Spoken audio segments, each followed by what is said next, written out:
ইফতারের একটা কমন দোয়ার কথা আমরা জানি, আরেকটা দোয়া আছে আনকমন যেটা আমরা জানি না। দুইটা দোয়া আমি বলছি। এক নম্বর হলো ইফতারের দোয়া যেটা কমন আমরা জানি, সেটা হলো আল্লাহুম্মা লাকা সুমতু ওয়া আলা রিজকিকা আফতারতু। এর অর্থ হলো, হে আল্লাহ, আপনার জন্য আমি সিয়াম সাধনা করেছি, রোজা রেখেছি, আর আপনার উদ্দেশ্যেই আমি ইফতার করেছি, অর্থাৎ আপনার নির্দেশের পালনার্থে আমি ইফতার করেছি। এই যে আল্লাহুম্মা লাকা সুমতু ওয়া আলা রিজকিকা আফতারতু, এটা ইফতারের একটা দোয়া। আরেকটা দোয়া হলো যাহাবা যামা ওয়াবতাল্লাতিল উরুক ওয়া সাবাতাল আজরু ইনশাআল্লাহ। অনেকে এটা জানেন মাশাআল্লাহ। যাহাবা যামা মানে আমার পিপাসা দূর হয়ে গেছে, ওয়াবতাল্লাতিল উরুক আমার শিরা উপশিরাগুলো সব সিক্ত হয়ে গেছে, ওয়া সাবাতাল আজরু ইনশাআল্লাহ এবং আল্লাহ চাহেন তো এই রোজার বিনিময় আমার জন্য অবধারিত হয়ে গেছে। এই যে দোয়া ইফতারের, এটা কি ইফতারের আগে করবেন না মাঝখানে করবেন না শেষে করবেন? কি বলেন, ইফতারের আগে না শেষে? যারা যারা আগের পক্ষে তারা হাত তোলেন। মাশাআল্লাহ, বলো ভাইরা আমার, এই দোয়া ইফতারের পরে করবেন, আগে না। অনেকেই এই ভুলটা জানেন, অনেকে মনে করেন যে আগেই করতে হয়, আগে না। ইফতারের দোয়া কখন করবেন? ইফতারের শব্দের অর্থের দিকে খেয়াল করলে তো দেখতে পারেন, পিপাসা দূর হয়ে গেছে, শিরা উপশিরা সিক্ত হয়ে গেছে, এটা কি ইফতারের আগে হয় না পরে হয়? তাহলে আল্লাহুম্মা লাকা সুমতু ওয়া আলা রিজকিকা আফতারতু, আল্লাহ তোমার জন্য রোজা রাখলাম, তোমার রিজিক দিয়ে ইফতার করলাম, এটা কি আগে না পরে? পরে। অতএব এটা ইফতারের পর। তাহলে ইফতারের শুরুতে কি পড়বেন? বিসমিল্লাহ। বিসমিল্লাহ বলে যে কোনো খাবার খান, ইফতারও খাবেন। ইফতার খেয়ে ফেলছেন, 2-4 লোকমা খেয়েছেন, একটু পানি খেজুর খেয়েছেন, তারপরে দোয়া পড়তে পারেন। আর চাইলে একদম শেষ করেও পড়তে পারেন। আর এটা নিজের ভাষায় পড়লে হয়ে যাবে, কিন্তু সুন্নাত হবে, বেশি উত্তম হবে নবীজির ভাষায় পড়তে পারলে, সরাসরি আরবি টেক্সটটা পড়তে পারলে। আল্লাহ আমাদেরকে তৌফিক দান। রোজার নিয়ত কোনটি বা কিভাবে করব? নিয়ত করা কি রোজা রাখার জন্য জরুরি? নিয়ত তো সমস্ত ইবাদতের জন্য জরুরি, কিন্তু নিয়ত করা জরুরি, নিয়ত বলা জরুরি না। নিয়ত করা এক জিনিস আর নিয়ত বলা আরেক জিনিস। মুখে নিয়ত বলে আর অন্তরে নিয়ত করে, অন্তরে নিয়ত করে আর মুখে নিয়ত বলে। ইবাদতের মধ্যে নিয়ত করা ফরজ। রোজার জন্য নিয়ত ফরজ, নামাজের জন্য নিয়ত ফরজ, কিন্তু নিয়ত বলাটা ফরজ বা সুন্নাত কোনোটাই না। আমরা যে রোজার নিয়ত শুনছি, নাওয়াইতু আন আসুমা গাদান, আছে না?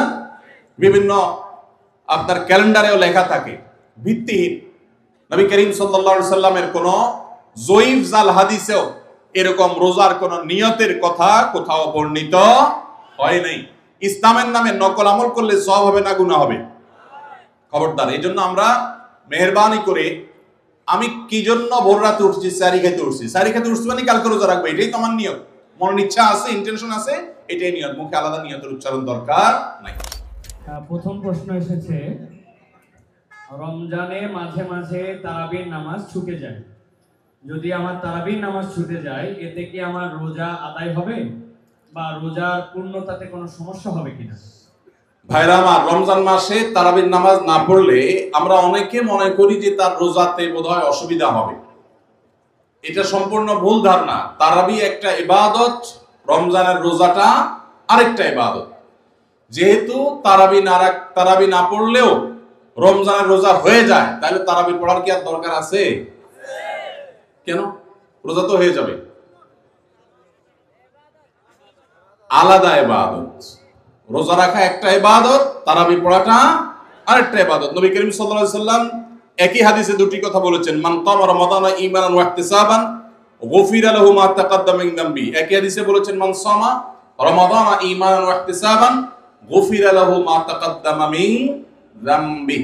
যে ব্যক্তি ঈমান এবং ইখলাসের সাথে রমজানের রোজা রাখবে, আল্লাহ তার পূর্বের গুনাহ মাফ করবেন। যে তারাবি পড়বে, তারও পূর্বের গুনাহ মাফ করবেন ইনশাআল্লাহ। এজন্য ভাইরা, তারাবির নামাজ পড়তে হবে, এটা সুন্নাহ, গুরুত্বপূর্ণ সুন্নাহ, সাধারণ সুন্নাহ না।